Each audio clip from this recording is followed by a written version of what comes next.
everyone, and welcome to The Right Track. Today I have a very special guest, Jason Kanjiro Howard, also known as Komodo Dragon of Love. He is a musician, a producer, and also a clothing, lifestyle, entertainment entrepreneur.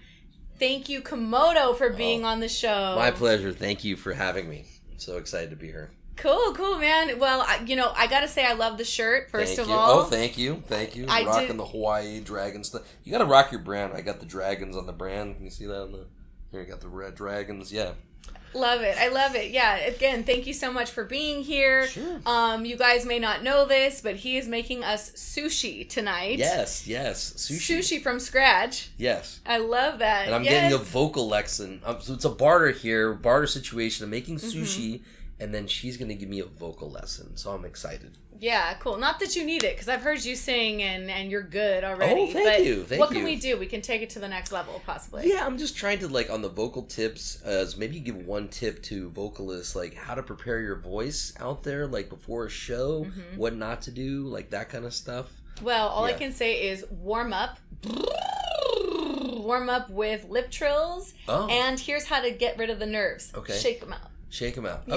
Yes. Cool. All right, cool, man. So, okay, I have so many questions I want to ask you. Okay, cool. But let's start from the beginning. Yeah. Where did you grow up and how did you grow up? Okay, cool. So I grew up in San Francisco. I would say that I was like a zygote in the 60s. So I was actually born in 1970. Yes, I'm rocking 51. I'm actually the sexiest I've ever been. I'm the best entrepreneur I've ever been, the best musician I've ever been, the best comedian I've ever been. But so I was born, I'm Japanese Irish, and I was growing up in San Francisco, not Frisco, not San Fran. San Francisco, Richmond District. Yes, I'm shouting out to everybody out there. Love San Francisco. So I'm a Niners, Warriors, Giants fan. I liked all these teams when they sucked. And I grew up as an introvert, highly sensitive kid. And what is an introvert? I'm sorry. No, I mean, okay. What does that even mean? Introvert is that I'm an analyzer, and I'm an introspective, and I'm not quote unquote have to seek the limelight, not a people person. But there's things that changed in the arc. If you think of superheroes in comic books, there's the origin story of the Komodo Dragon. It took a long time to get to where I am. I actually only became the Komodo Dragon of Love in the past year out of something that happened. But I would just say it takes a long time to develop your skills. I need skills, unjug skills, ninja, computer hacking skills. Yeah, we are so hard on ourselves. We're the hardest. So I didn't start playing music till I was 24.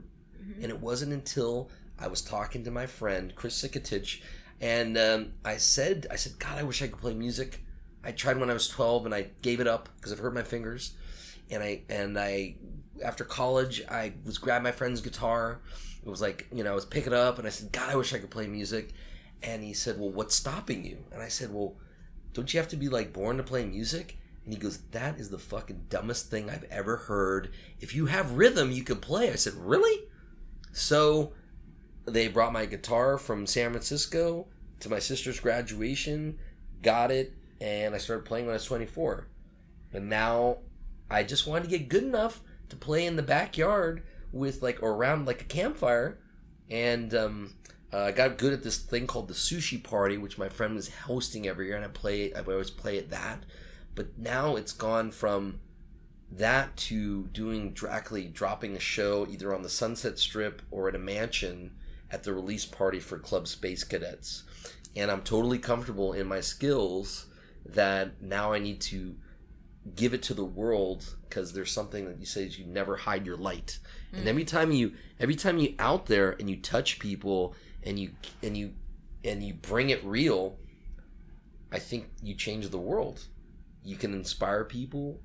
And one of the hardest things in the vid time was not having music, not being able to go to shows, right? Or not having this, not giving this huge smile, your beautiful smile on your face, because it's this, I feel like I'm an Arab country, right? So nothing's wrong with that, but I'm just, that's not how I usually rock. But But yeah, bringing music back is like the lifeblood of America, like the heartbeat, like the pulse. Yeah. And so I'm just excited to do. I'm doing a lot of things this year. This year I'm doing me. Yeah. Other years I was doing like maybe I would help or other ways, but I became the Komodo Dragon to spread love, to be comfortable, to rock my style, and it's also a brand that I'm comfortable with. And when people like, I like blowing people's minds. Okay. I did card tricks for you before. Yes, I just learned magic. Yeah, I just learned some magic. This shit, right? I was there we go. So, like, I want to make moments magical. Yes, I love that, and you want to make a difference. I want to make a difference. I love that.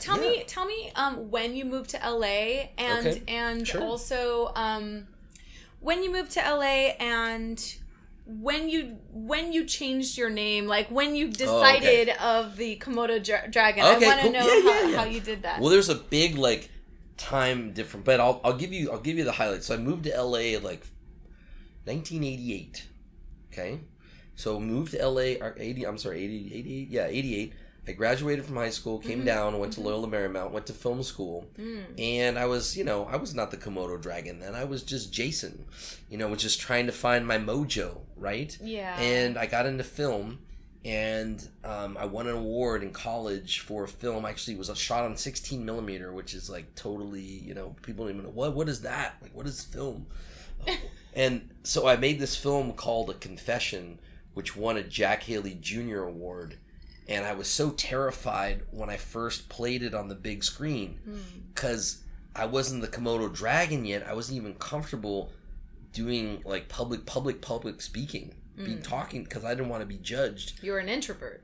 Right, that's right. And so I went from cutting my movie on a little movie-ola to being on the big screen at the Mayer Theater at Loyola Marymount. And I was just like, and I did a thriller, so you don't know how the audience is, and like they're all quiet, and like I'm like watching this thing, and my stomach is like flipping over and over. But like when the 7 minutes went, it seemed like an eternity. But when the 7 minutes were over, I got like resounding applause, and one of the teachers said, "This is like the most intelligent film he's ever seen at Loyola Marymount." I don't know what that meant at the time or whatever, but I got all this props. I'm like, okay, I'm being recognized as a filmmaker, so that was my thing. Now, getting out of college, there was this shift from film to digital, and so I was screwed because I was like cutting on film, and I don't, I know the concepts of the editing, but I didn't know, like, it's like the world was changing. Yeah. So then I had to make the decision, like, okay, do I get a regular job and I try to do my film thing on the side, or do I try to go to the film industry and like be abused and like work 18-hour days and like So I decided on the first strategy, and so I've really done two things for my whole career. I've done finance, which I never even thought I was going to get into finance, but I'll give you a secret about finance. People think finance is about money. No. That's what I thought. It's actually about people. Yeah. Okay. So if you can't your secret safe with me. If you can't connect with people, you ain't getting no money. Yeah. You ain't getting shit if you can't connect with people, as far as I'm concerned. That's right. Yeah. That's right. So I'm strained. Well, I'm not strained. I'm just different. But so I was on this journey. I was at Bank of America for 17 years, and I did all these different things. But really where I started breaking out of my shell was at 30 years old. I hadn't got over my fear of public speaking.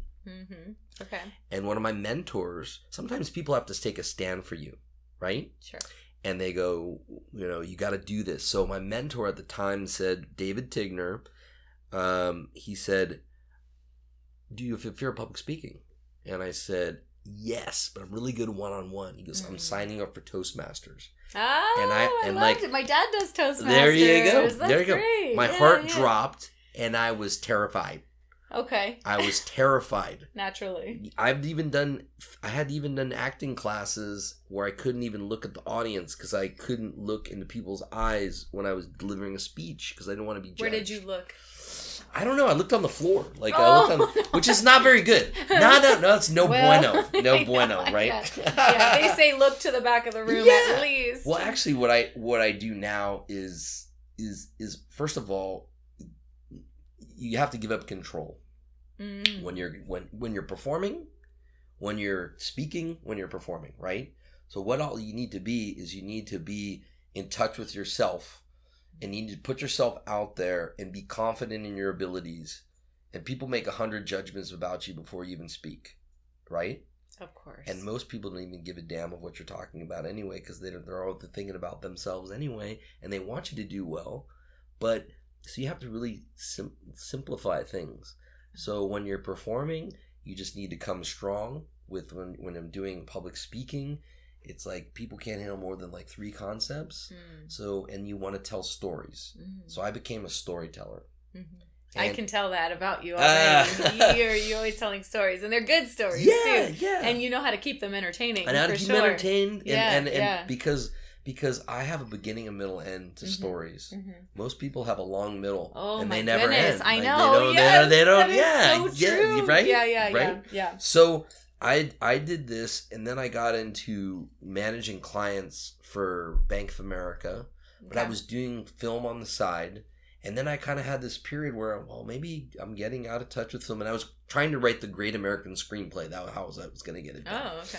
And I did different entries. I've done film, and I was about to give it up when this thing called like the financial crisis meltdown happened. 2008. Yeah. Okay. And then my life changed, so I had to get out. So I was let go after 17 years. And then I was looking around, and then I got into entrepreneurship, and I was with this financial company, and then it was like there was this gift of God. The gift of God was one of my clients came to me and said, "Jason, you have a film background, you have a finance background. How would you like to raise money for films that you'll get a credit?" You'll go to the party, you'll get a percentage of what you raise. And I'm like, I'd never heard that before. Maybe I had heard it in film school, but I wanted to be a director. I didn't know about this EP thing over here. So I started cutting my chops, and every film was like a snowflake. I was looking at legal and working with a guy named Jeff Rice, and I actually saw Jeff Rice today. But I was looking at all these different projects, and then I found one project, which I said, this is the project. I had about 2 hours to make a decision because the project was going to be gone.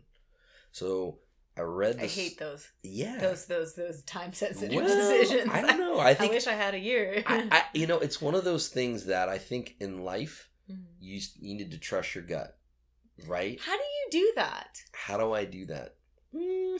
Because you seem to have a good gut on you. Well, as far as you discerning who to hang out with and who's got good energy, how and decisions and all that. That has just become from fucking up over a lot over time. That's what I'm serious. I'm serious. It's a learned thing, and I wouldn't say. Look, I'm 51, but I rock it, and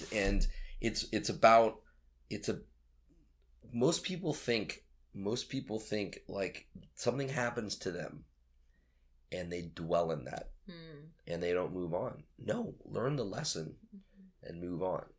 So when something like this, when I read the screenplay and I laughed out loud, and I saw something about speed dating for seniors, and I'm like, this is freaking hilarious. This is a great concept.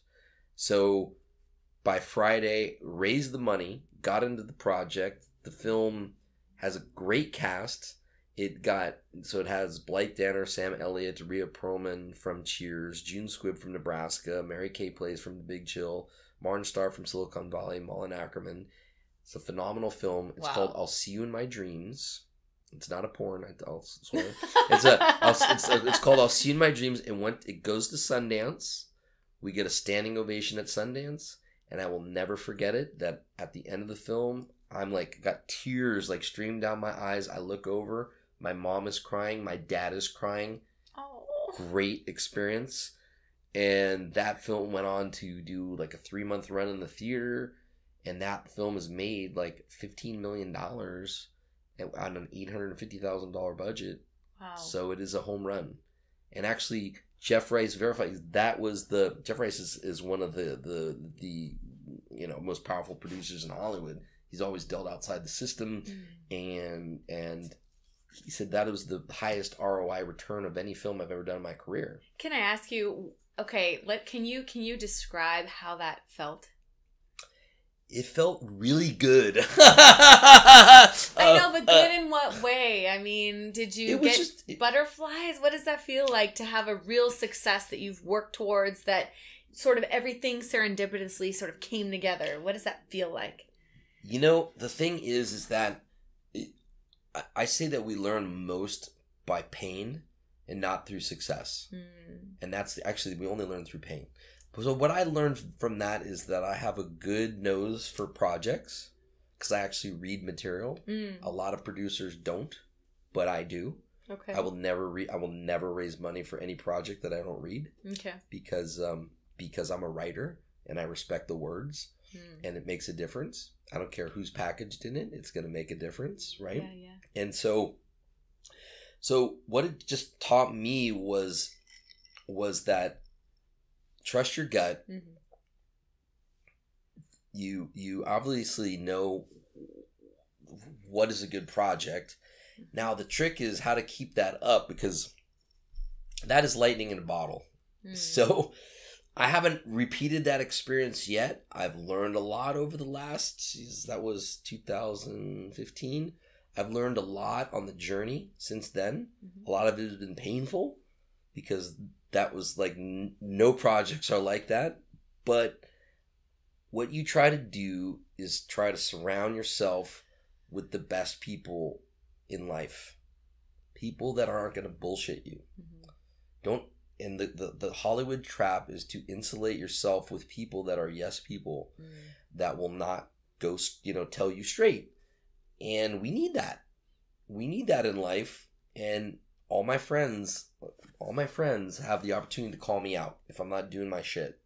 Man, I have told someone straight and it did not work out. So they left the circle and that was that. But I mean, that's okay. How do you tell someone something straight but also be delicate? It's a good question. So first you get permission. That's the yes, that's the key. That is the key. Do you want to know what I want to? No. This is here. You want to know a line? I learned that this year. This freaking year, I learned that. Well, we learned a lot of things this year. But what I say to you is, you say this: can I be frank with you? Okay. So you're getting permission from them to now. You don't have to look. I think where people lose it is that if you get overly aggressive with people. And if you just tell it straight and you come from a place of love and not of a place of like, I'm going to make you feel bad, that, and that's the biggest thing is that I think if you're coming from that space versus another place, then people can... Yes, there are those people that sort of will make you feel bad about it just in order to sort of raise their own position and show you that they are, above your level or above your pay grade and kind of talk down to you. I've had that a little bit in my life too. So I mean, we all deal with it. I mean, I had the benefit of being raised by phenomenal parents who are entrepreneurs, who are badasses, who are perfectionists. Tell me about them. And well, so kind of an origin story for me is that my dad grew up in the Great Depression. He didn't have as much of a childhood as much people have. Was he the Irish or the Japanese? He was the Irish side. Thank you. Okay. Thank you. He was on the Irish side. Okay. And that so he grew up and he worked for his father for a moving company. And he realized, oh my God, I can't work for my dad. Well, first of all, that's hard work, being a moving company. Yeah, no kidding. And he went to work early, and he thought he would never get his true value with working for his father. And so he got into an area where plastics were a big industry in like the 60s, right? So he started with this company at like one of the lowest levels, and he worked his way all the way up to being the plant manager. Now, my dad was really smart. He didn't go to college, but he was really smart, okay? And he was street smart too, okay? And one of the things, this is a tip out there for anybody, is that learn as much as you can from the place that you are at. Do not worry about the money. Learn the knowledge, and when you stop learning, you leave. Okay. Yeah. You know, so he did that, and then he jumped to Silicon Valley, and then he was working for National Semiconductor, and he was around 49 years old at the time, and his division made money when the whole company lost money.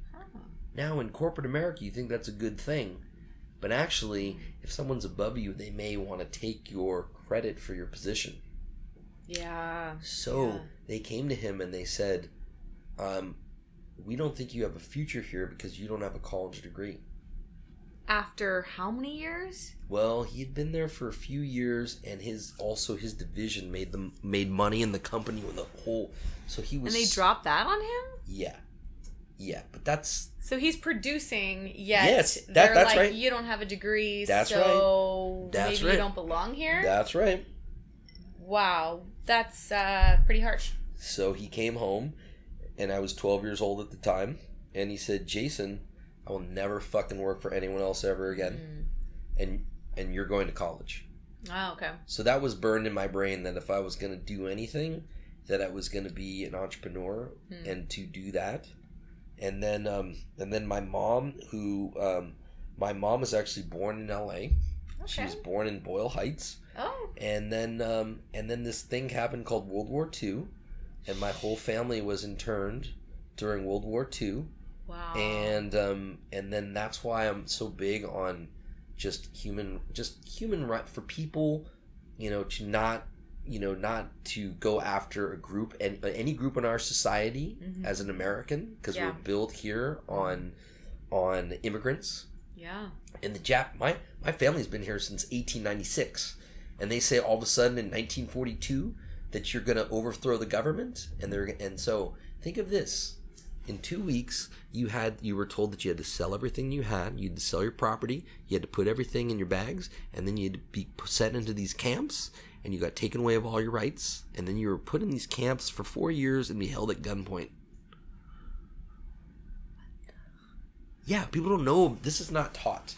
This is a black mark in America. She's Japanese. And she's Japanese. Yeah. Okay. So I mean, my mom rose out of that.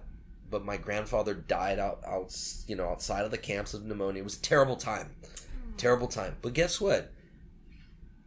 I'm not going to let that happen again. And even when a senator said that even a couple years ago, they said, well, we should bring back the internment camps. No, we should not. What? Who said that when? I don't know who the senator said that, but we can look him up later and we can lampoon that guy because that's like the dumbest thing ever. So, yeah, that's not going to work. So yeah, I'm standing, but they overcame those things. And look, we are not all given the same cards to play. We all have to start somewhere. We all have our own stuff that we have to get over.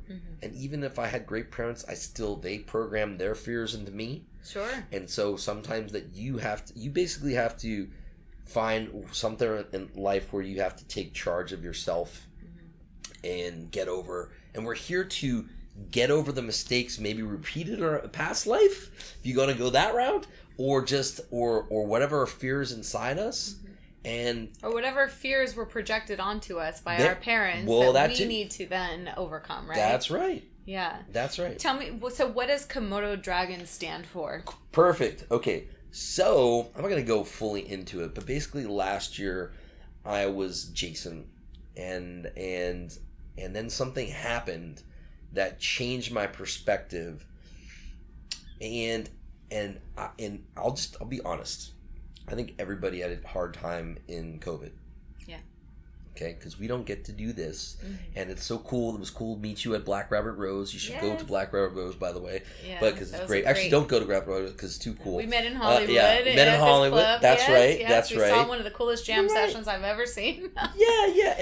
and I am not afraid to put myself out there and meet new people, because once you stop, when you start closing yourself off, then you stop growing. Right. So what you're saying is that you've only been Komodo Dragon for the last year. It started because of what happened. It just, I'm not going to go fully into what happened, but I'm going to say that, let's just say that a friend turned out to not be a friend. Oh, I hate that. That happened to me too. And a business turned out to not be the person that they put themselves out to be. But guess what? Sometimes you ignore warning signs. And here's the other thing, and I'm not going to say that I was abused, but I would just say is that in this sense is that if there is abuse happening, you need to stop it. And I'm here standing by it, but if you also being abused, you're letting it happen, so you have to confront this. Now, do you confront it, or do you just avoid it and walk away? Both. You could avoid and walk away. I would say confront first to see what happens. Yeah. If there's nothing good, then maybe walk away. Sure. But I want to get back to the question, though. What do you stand for? So what do I stand for? Thank you for keeping me on point. So what the Komodo... So I'm going to go back to last year. And last year, I was not the Komodo Dragon fully yet, in a sense. I was still trying to learn and step into my power. But last year, during the holidays, was very difficult for me because I had done all this work, which I was going to roll out with this year. And to do creative work takes a lot of time. And to put all the pieces together with the right people to go out to raise the money, I take time and careful time picking the projects and choosing the battles that I'm going to fight. And that all was taken away from me. So I really had to wipe the slate clean in a sense. And say, do I want to continue, or reinvent myself? So I decided I was gonna reinvent myself as the Komodo Dragon of love. Yeah. Okay, because the real Komodo Dragon is this. Okay, when they're the Komodo Dragon. This started maybe. I noticed there's a coffee brand out there called the Komodo Dragon Blend. Okay, I thought that was cool.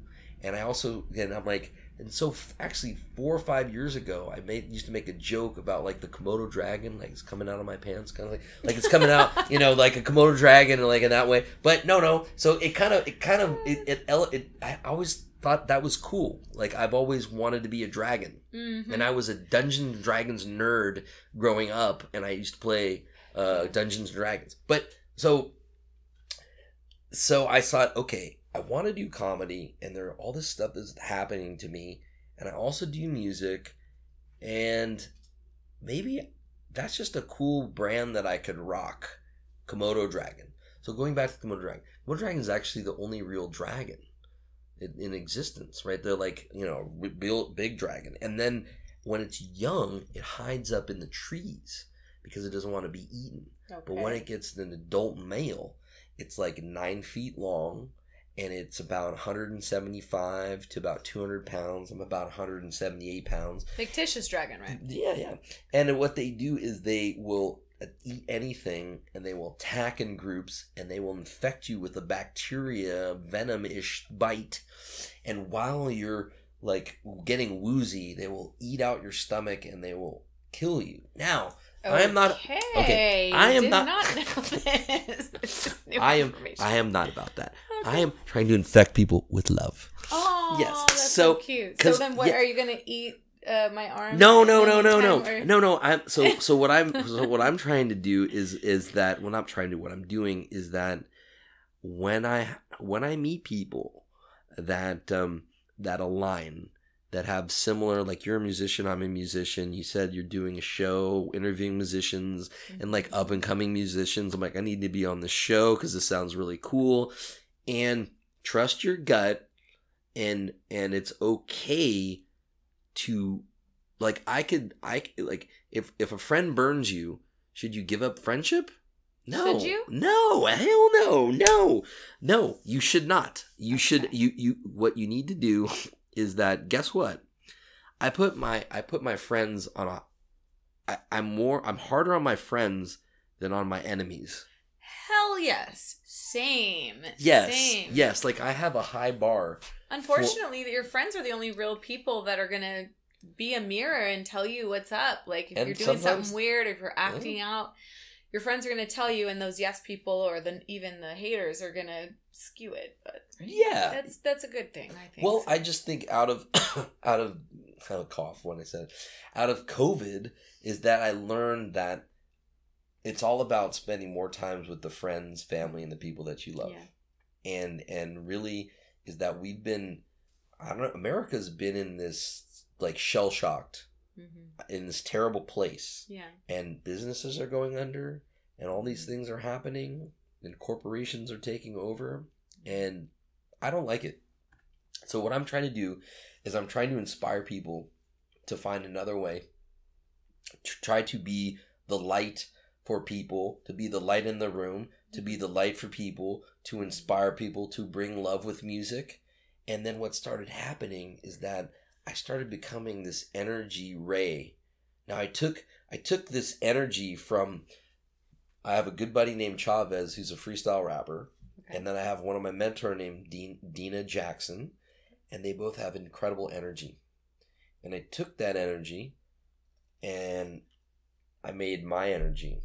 Mm. And my energy is about love and inspiration and doing magic and connecting with people. And for people that actually listen, mm-hmm. I'm a mentor. I want to share. Mm-hmm. I want to help people. I want to help people get to the next level. Help people be the best friend, the best entrepreneur, the best business person, the best filmmaker. Mm-hmm. And if people don't listen to me, I don't really have to share. Yeah. But you're listening to me, and you've given me all this time on this show. And I'm just here to help and just become the best at whatever you're trying to do.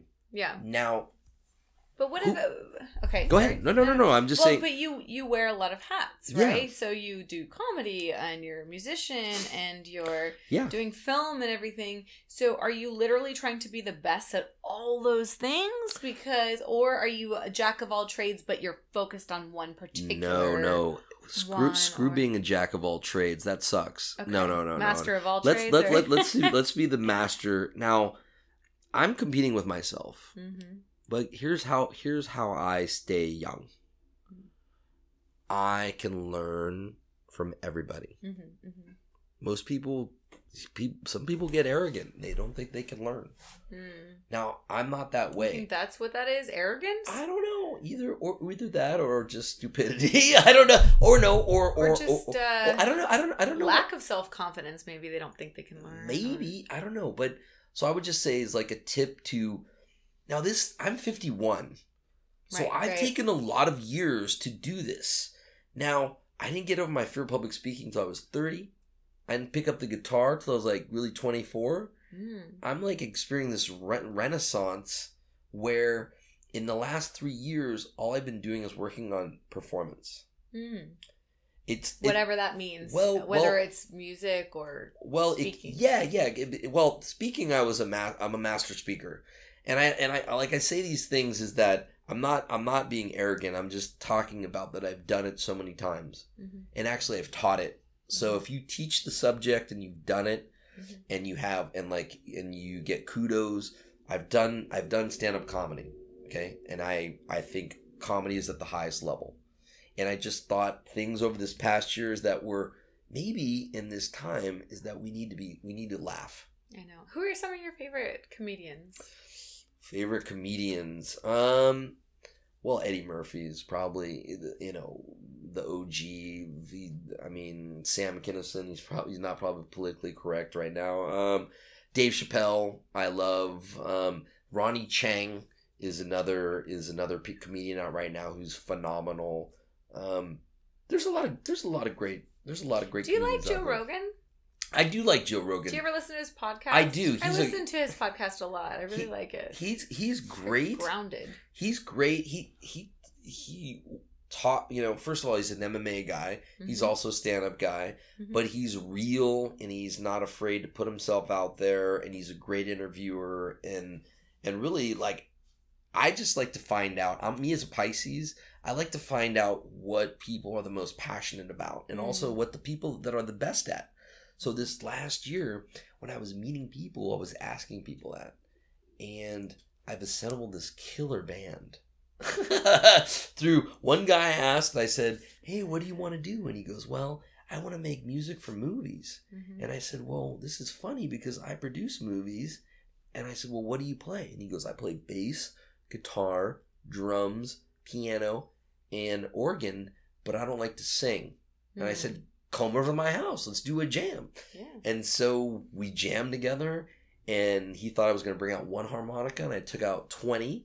And he was like, oh, this guy's serious. The fanny pack. The fanny pack, full right? Full of harmonicas that I just saw tonight, by the way. Uh-huh. And just, he liked the energy, and he liked the way I played. Mm-hmm. And so he said, he's like, I never do this. He goes, do you want to go in the studio with me and record? Mm-hmm.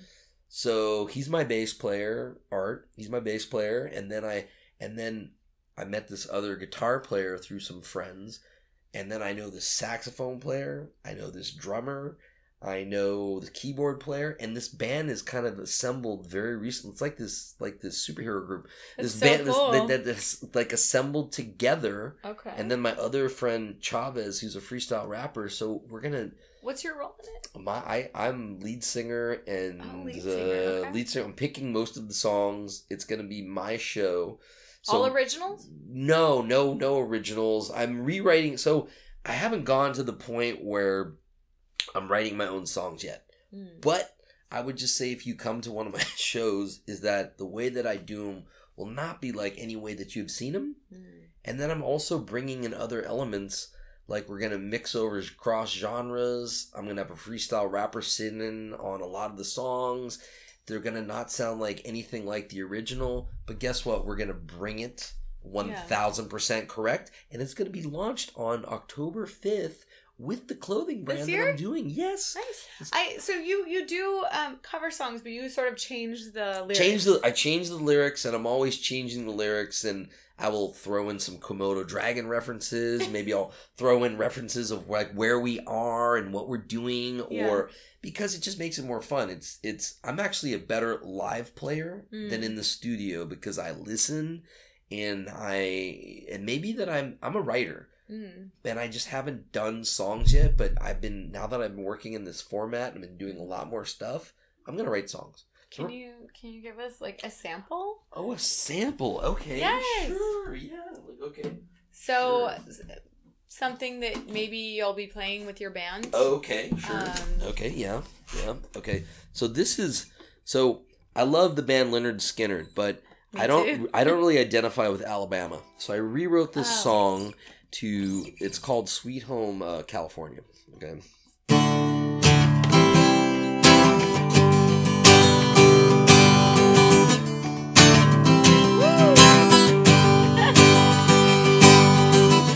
A big wheel keep on turning. Or the hybrid wheel. Carry me home to see my kin. Singing songs about California. I miss my family once again, and I think it's sin, yeah.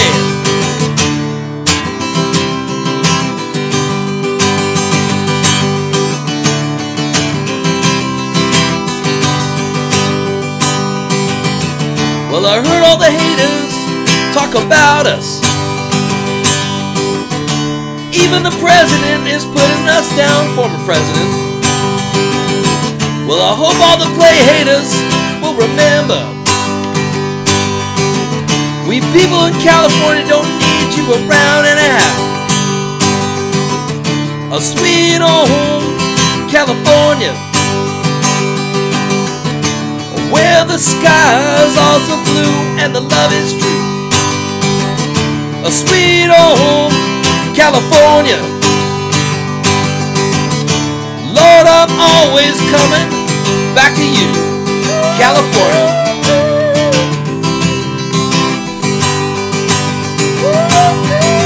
Yeah.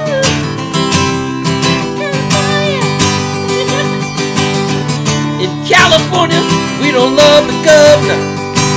Ooh, now we all did what we could do. We stayed home. Now coronavirus does not bother me. Does the C-word bother you? Oh, tell the truth, yeah. A sweet home, California, San Francisco, Santa Barbara, San Diego. A sweet home, California, Los Angeles, Oakland, Santa Barbara. I'll keep it rolling. There we go. Something like that. San Francisco, Santa Barbara, San Diego. Don't forget Ukiah. There we go. Yeah, I could do a whole riffing. Mendocino. Yeah. I love that. That's good. That's yes. really good. That's really good. Cool, man. So tell me about what your projects are this year, cool. where you're trying to go. Yeah. Tell me about the clothing line. Awesome. Tell me about the Yes. music. Tell me about the film. Okay, great. Thank you for keeping me on point. Loving this interview, by the way. Love being here. Thank you so much. No, you're doing good. great, by the way. Okay, cool. Yeah. I don't talk shit. I just do shit. Right? Okay. Yes. So yes, but there we go. But it takes time to put things together. Mm-hmm. And look, so my business partner and I, we have this brand called Club Space Cadets. That's what I wanted to ask you about. Club Space Cadets. Everyone. Right. So it is a lifestyle, entertainment, music brand. Okay. Mm-hmm. So it's kind of like about, taking power back.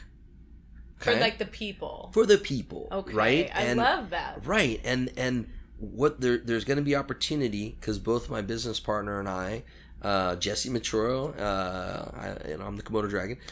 We like to help people. We like to give back, but sometimes you have to lead, right? So we're leading with this clothing brand, which we're gonna rock. We're gonna do a limited clothing launch in different cities. We're doing LA first. Now I'm born in San Francisco. And I'm a Niner Dodger, Warrior. Well, no, I'm Dodger. No. Niner Warrior Giants fan, okay? I respect the LA teams, but I love, I know the San Francisco. You love your Bay Area too. What about the Sharks? I like the Sharks too. But I love LA. You know why I love LA? Because you love LA as much as you almost said Dodgers. I know, that's terrible. That was a Freudian slip. They're gonna see this interview and they're gonna shoot me. Everyone heard you. No. I went to a Giants Dodger game in San Francisco and we lost. The Giants lost. But going back to why do I like LA? Mm-hmm. Okay, some of the things is that if you can make it here, you can make it anywhere. Also, there's a thing called 6 degrees of separation where, in other, maybe, I don't know if you've heard of it, but they say that through 6 people, you can get to anyone you want. Mm-hmm. Now in LA, it's like 1 degree of separation. Sure. Okay. Maybe 2. Maybe 2. Maybe 2. It's true. It's crazy. Right? It really is. Now that is power. Mm-hmm. And there's I'm also a chef, but there's great food here. There's great multiculturalism here. There's great entrepreneurship. There's all these things here that if you can present a vision.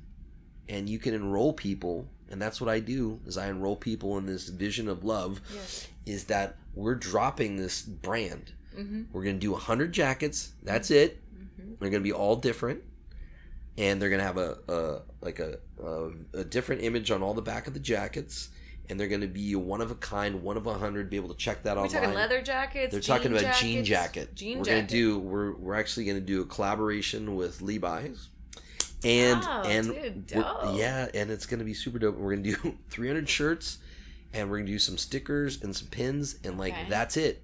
All right. And if you miss out on the drop, you're not going to be a part of it. And these people that are buying the clothing, they're subscribing to the lifestyle brand. They're subscribing to the music, obviously, the band, and anything else. Like, what are you trying to draw people into here? Komodo Dragon of Love. I'm trying to bring people together through music, through creative collaboration, through a lifestyle, through so I'm gonna cook for you tonight, which is gonna be cool. I'm excited. We're gonna do a little sushi party. Yes. And so I don't cook. I make love letters. Okay, for people and for friends and for family. I do. That's what I do. Like water for chocolate, baby. There you go. Like, why not? Like, what drives me bananas is a couple things. Is number one, if people say I can't, it drives me bananas because you don't know what you can't do when you can't until you do it, right? Until you try, right? And, or they say I don't like that, or even I had sushi the other day and this gal wouldn't try it. It was okay. I'm not going to stick it in your face. But I did make her a sushi hand roll with no sushi, with just rice and ginger and avocado. And she said this is the best thing that I've ever eaten because I was putting some other things in there. So look, don't be afraid to try something new.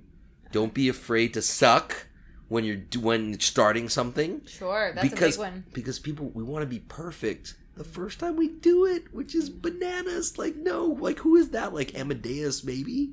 But I'm not that. I'm learning that. You have to understand that there's a process. There's a process. Yeah. There's a process. And the great thing is that if you can realize that you're going through the process, enjoy it. Enjoy the process. We're on this, we're not here for that long in the grand scheme of things. Right. We're not here for that long. We're not. So you better enjoy the process. Enjoy the time of the people that you spend. You're someone new that I met. I met your hubby who's awesome. You recently got married. So I'm here to celebrate love, and I'm here to celebrate and meet good people that align, that have the same kind of thing, and really we need to take the power back from corporations and the government that's trying to separate us, because we just want the same things. We just want to be happy. We want to be self-expressed. We want people to listen to us. We want to find some love. We want to find a partner. And love. And find friends that recently my friend Ernie, he just had his birthday, and I was down in San Diego, and I'm so vulnerable. I was telling stories. I cried he's my homie for 16 years, but that's what life is meant to share.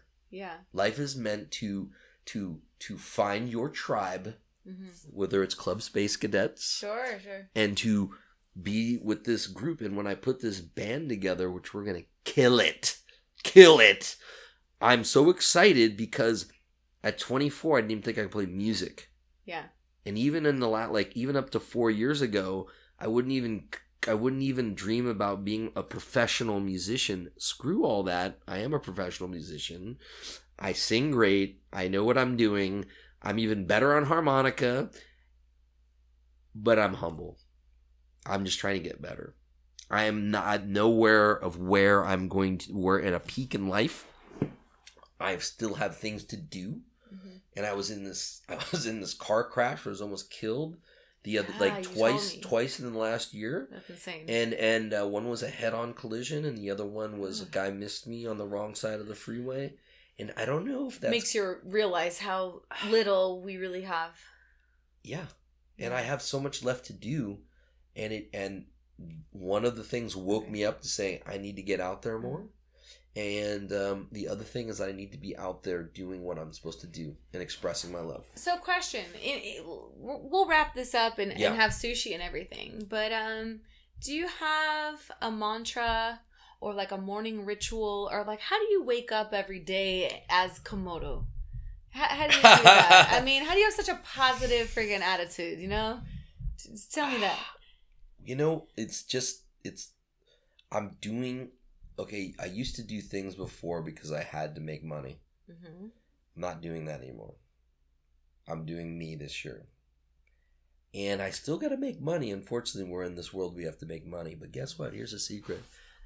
You don't have to live extravagantly. Mm-hmm. And I love being around people. And before, it used to drain me. But if I can bring magic, and I can bring love, and I can see people smile, and we can have this kind of, you know, I just recently met you, but I think, you know, I make friends for life.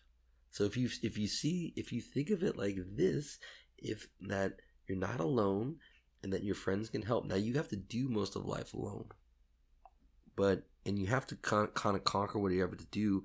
But if you think long term versus short term, then that will help you see some things in a better light.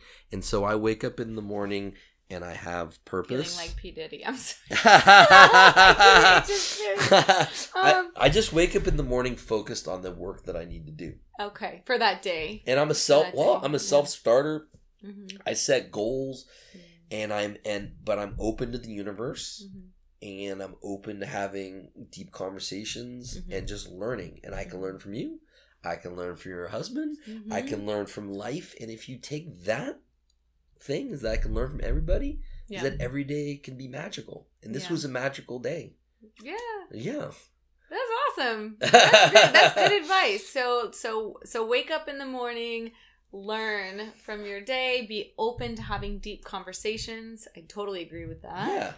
And become a master at whatever you can. I guess that's kind of what I gathered too. Is that wrong or? Well, no. I would just say this is that everything in life is that become the best friend that you can be. Become the best lover you can be. Become the best spouse. The best cook.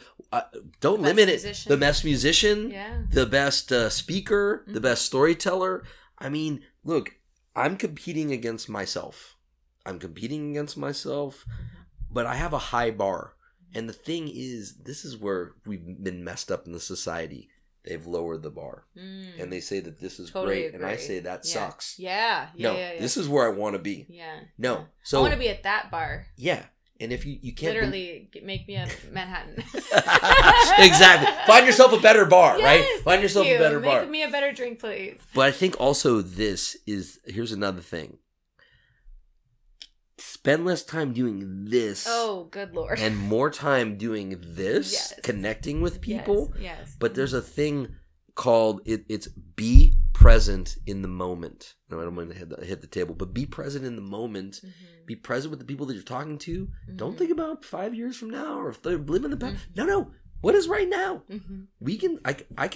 I could not be present for this interview. It would suck. Yeah. But I'm here, I'm present, and we got to jam before the interview, and I'm excited to make sushi, and I'm so excited to be here and be grateful. Wake up grateful. I learned from Carlos Santana. Dan Rather was interviewing him, and they said, "How do you wake up every day? You've done all this success in life, and blah blah blah." He goes, "You know what? I start out with being grateful. Mm-hmm. I'm grateful I'm alive. I'm grateful that I can perform. I'm grateful that I have a great band. Grateful that I have great friends. All these things. And when you go down that list of being grateful, make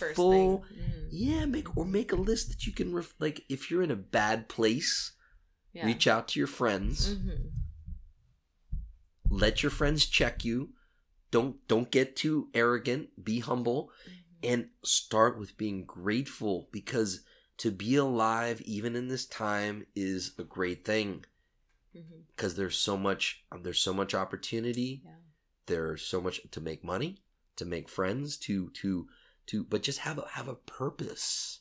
Yeah. My purpose is love right now, not to get with anyone that I want to be. No. Yeah. It's love. It's actually loving on people, hearing them. Being present. I don't want to be president. To be present in the moment, to share, and just know that everybody has a different story. everybody is the master in their own life. True. And you got to listen to people's stories, and you will find some magic. Hell yeah. Hell yeah. Hell yeah. So, okay, so where would you like people to follow you? I'm going to post the link below, but I mean, where's your best spot? Okay, so the best spot is at Club Space Cadets on Instagram. Okay. And that's our brand, so follow us there. And then you can also find me on Instagram as Komodo Dragon of Love. Mm-hmm. And then if you want to find me on YouTube, it's Jason Howard, but you can also look up Komodo Dragon. And so last year during COVID, one of the things that I did was I did cooking videos of myself because I like to cook for people, and that was taken away from me. So I decided to entertain myself and spread love and joy through cooking and comedy. And it was so much fun that people started responding to it. It's called Jay Nubbins in the Quarantine Kitchen. Now there's other things on there, all the performances and things, but that's where you can find that stuff. Okay, I hate to put you on the spot like this, but can we close with a joke? I mean, we talked about comedy. Can we hear some? No, we're gonna save that. We're gonna save that for the. Okay, yeah, we're gonna save that. I'm not a jokey kind of guy. I will tell performances. Okay, yeah. Sounds good. But it's mostly about how I fucked up. I fucked up in life, but I've become the badass that I could be, and to be a strong. I'm rocking the Asian American, and that I'm bringing back power for Asian men when we've been taken that away from us. All right. Okay. All right. Well, hey guys, thank you so much for tuning into The Right Track. Follow Komodo Dragon. There we go. I'm going to post his links below. Please subscribe for all future interviews.